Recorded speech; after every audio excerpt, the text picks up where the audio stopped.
बहुत समय पहले की बात है। एक बूढ़ा सन्यासी और एक युवा सन्यासी पूरा दिन भिक्षा मांगकर अपने आश्रम की तरफ लौट रहे थे। वो पूरा दिन भिक्षा मांगकर काफ़ी थक गए थे और रास्ता भी काफ़ी लंबा था। फिर भी तेज कदमों से अपने आश्रम की तरफ बढ़ रहे थे। उन्हें रास्ते में एक छोटी सी नदी पड़ती थी, जिस नदी को पार कर उन्हें अपने आश्रम जाना पड़ता था। वह दोनों सन्यासी जब नदी के नज़दीक पहुँचे तो उन्होंने देखा कि एक सुंदर युवती नदी पार करने के लिए खड़ी थी, लेकिन शायद वह पहली बार इस तरफ आई थी और सोच रही थी कि न जाने नदी कितनी गहरी होगी, और नदी की धारा भी तेज थी, जिससे उसे खतरा महसूस हो रहा था। बूढ़ा सन्यासी तो आंखें नीची करके जल्दी से नदी में प्रवेश कर जाता है और नदी पार करने लगता है। वो जानता था कि वह युवती भी नदी पार करना चाहती है और वो हाथ का सहारा मांगेगी, लेकिन बूढ़ा सन्यासी डर जाता है। वह सोचता है कि हमें इस बात में नहीं पड़ना चाहिए। वैसे भी हमारे गुरुजी ने स्त्रियों के नज़दीक जाने से और उनका स्पर्श करने से मना किया है।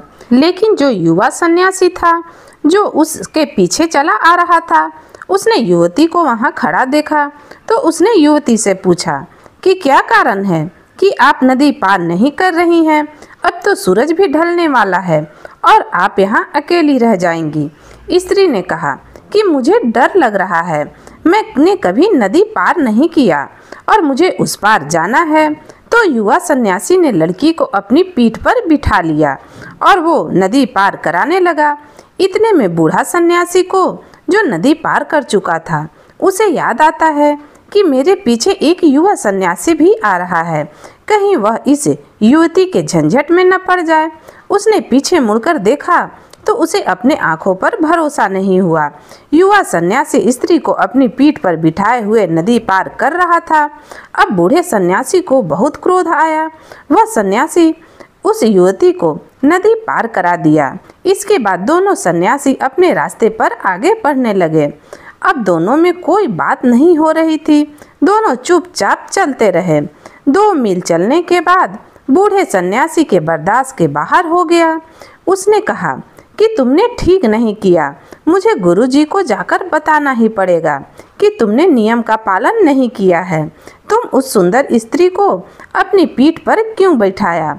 तब युवा सन्यासी ने जवाब दिया कि आप बहुत थक गए होंगे, मैंने तो उस स्त्री को नदी के पास ही उतार आया, किंतु आपने तो उसे अभी तक अपनी पीठ पर बैठाए रखा है। आप बहुत थक गए होंगे, आप तो अभी उस बात को भूले भी नहीं। यह सुनकर बूढ़ा सन्यासी के पास कोई उत्तर नहीं था। दोनों अपने रास्ते की तरफ अब आगे बढ़ने लगे। यह कहानी हमें सिखाती है कि मनुष्य का मन अगर साफ हो, उसके मन के भीतर कोई छल कपट ना हो, संसार का कोई भी काम करे, उसका मन फिर भी पवित्र ही रहेगा।